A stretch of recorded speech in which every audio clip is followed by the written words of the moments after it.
everyone. Welcome to Soccer Talk with Glenn Villanea once again. I want to go ahead and welcome you once again. Today is January 28th, 2021. We're into the brand new year, 28 days already. Really good. I don't have too much news today, but I just wanted to go ahead and bring up the attention of all you soccer fans that have been reading in the news. It was on USA Today article and also ESPN and MLS website that FIFA is finalizing all the cities that are going to be hosting games for the 2026 World Cup here in the USA, also in Canada and Mexico.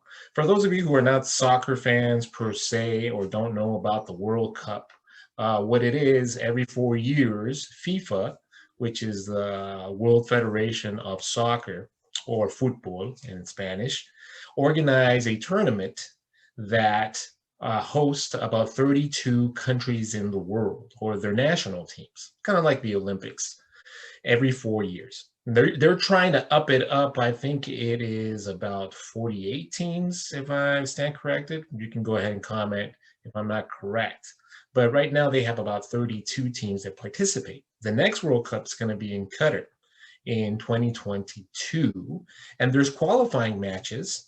Every region of the world has their own qualifying matches according to the region. So if you're in Europe, they have their own qualifying matches. If you're here in North America, the Caribbean, Central America, they have their own qualification. It's called the CONCACAF. But in 2026, World Cup's supposed to be here in the United States, but it's also going to be shared with Canada and Mexico. And right now I'm reading right here the article of USA Today that Canada is already nominated Edmonton, Montreal, and Toronto for their host cities to go ahead and host matches in the World Cup of 2026. Mexico, logically Mexico City is going to be one, Monterrey, and Guadalajara. As you know, for those soccer fans who know, Mexico has hosted the event twice, 1970 and 1986. 1986. Also, the U.S. has hosted it once in 1994. Canada has not hosted a men's World Cup, but they hosted a women's World Cup. I believe it's in 2015, if I stand corrected. And they've also hosted an under 20 World Cup as well for the men's side as well, too. But just very interesting, I wanted to go ahead and notate what the cities were that were nominated by the U.S. Soccer Federation who might be hosting.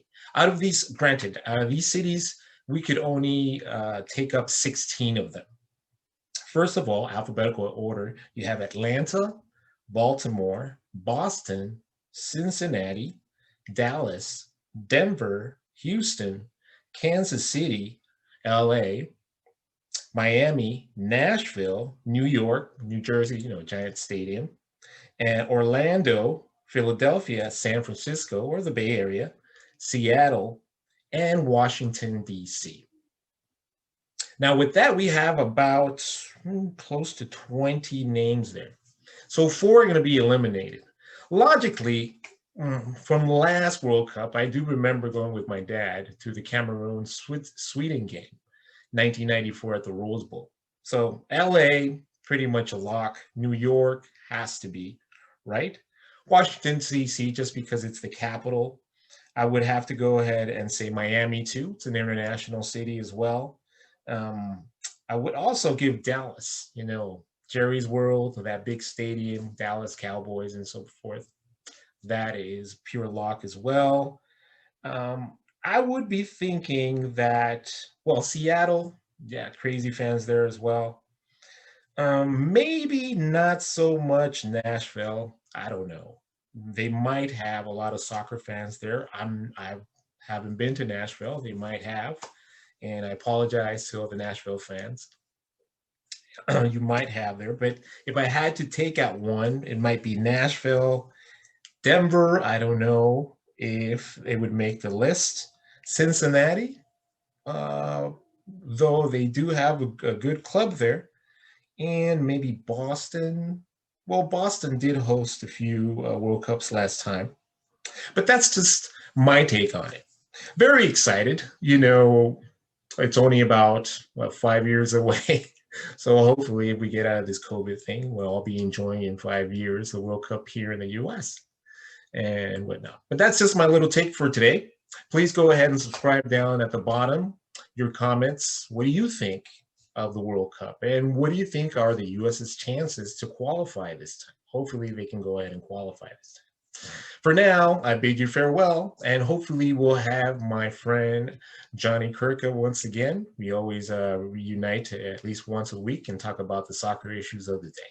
Thank you very much. Please leave your comments, any kind of topics that you might be thinking about down at the bottom. Thank you, and hurrah.